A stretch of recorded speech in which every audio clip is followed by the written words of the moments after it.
துலாத்தட்டில் உன்னை வைத்து ஸ்டார்ட் ஆயிடுச்சு. ஓகே. ஸோ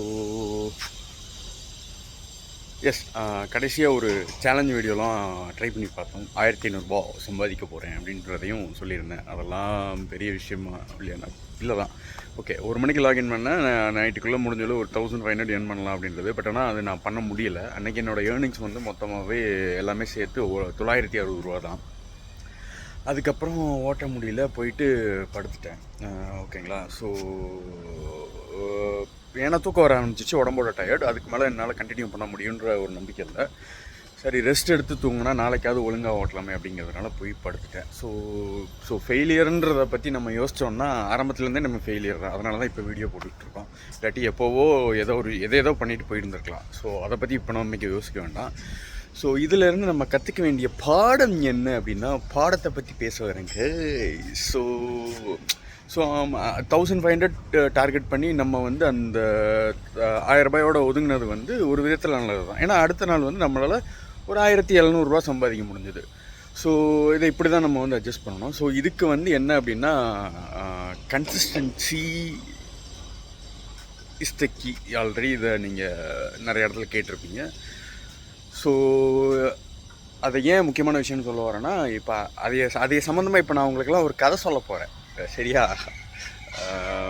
நானும் யூடியூப் பார்க்குறேன்ல, அங்கேயும் கதைலாம் வரும்ல. ஸோ அதுலேருந்து எடுத்த ஒரு கதை.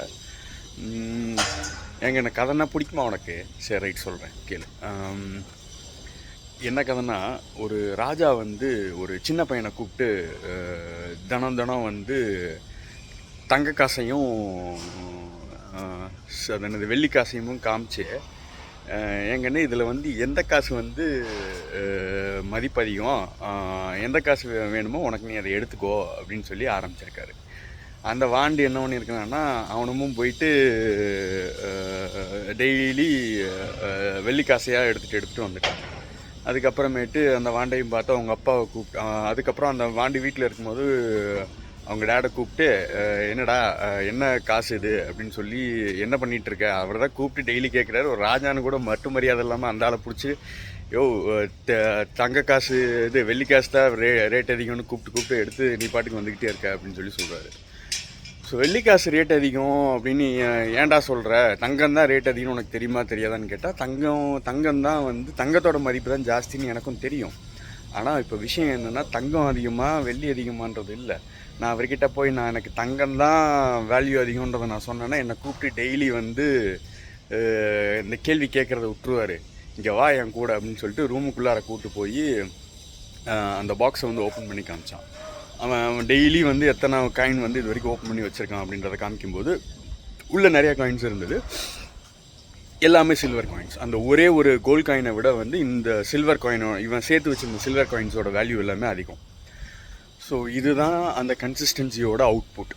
ஸோ நான் வந்து இன்றைக்கி நான் வந்து சேலஞ்ச் பண்ணிட்டேன் அப்படின்னு சொல்லிட்டு நான் 1500 ஓட்ட போகிறேன் அப்படின்ற ஒரு தாட்டில் வந்து நான் எக்ஸ்ட்ரா லாகின் ஹவர்ஸ் எக்ஸ்டெண்ட் பண்ணி முட்டி மோதி அதுக்கப்புறம் லாகின் அந்த டார்கெட்டை முடித்து நான் வந்து இது பண்ணிவிட்டு, நான் அடுத்த நாள் லீவ் எடுத்து ரெஸ்ட் எடுக்கிறதுக்கு பதிலாக அன்றைக்கி நான் காமாக விட்டுட்டு அமைதியாக விட்டுட்டு சரி ஓகே அப்படின்னு சொல்லி இது பண்ணதுக்கான அவுட்புட் வந்து அடுத்த நாள் வந்து என்னால் 1700 வரைக்கும் போக முடியுது.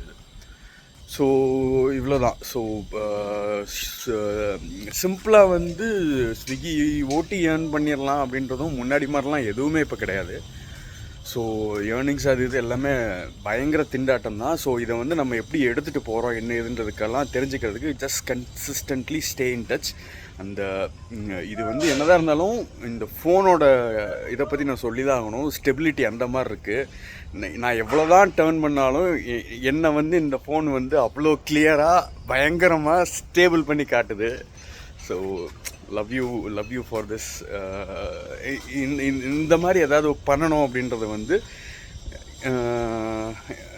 பார்க்குற நீங்கள் தான் மோட்டிவேட் பண்ணுது. ஓகேங்களா? கஸ்டமர்ஸ் எப்போயுமே எக்ஸ்ட்ரா டிப் பண்ணாங்கன்னா வந்து தேங்க்ஸ் சொல்லுவோம். ஓகே. ஸோ இப்போ டிப்ஸ் எல்லாம் வேணான்ற சொல்கிற நிலைமையிலலாம் இப்போது எந்த ஃபுட் டெலிவரி பார்ட்னருமே கிடையாது, டெலிவரி பார்ட்னர் எவனுமே கிடையாது. ஓகேங்களா? ஸோ அதே மாதிரி தான். ஸோ நீங்கள் ஒரு வேளை லைக் பண்ணி இது பண்ணி இது இப்போ லைக் ஷேர் அண்ட் கமெண்ட்லாம் பண்ணுறதுக்கு தேங்க்ஸ் வேணும்னு எக்ஸ்பெக்ட் பண்ணுறீங்கன்னா thank you because of your like a customer. இல்லை ஆல்ரெடி பண்ணிட்டீங்க அப்படின்னா லைக் ஷேர் அண்ட் கமெண்ட் எல்லாமே போட்டிங்கன்னா ஜஸ்ட் லைக் எ ஃப்ரெண்ட். எதுவுமே கேட்காம ஒருத்தர் வந்து போட்டு போனார் DKT 2502. Okay, love you all, thank you, bye.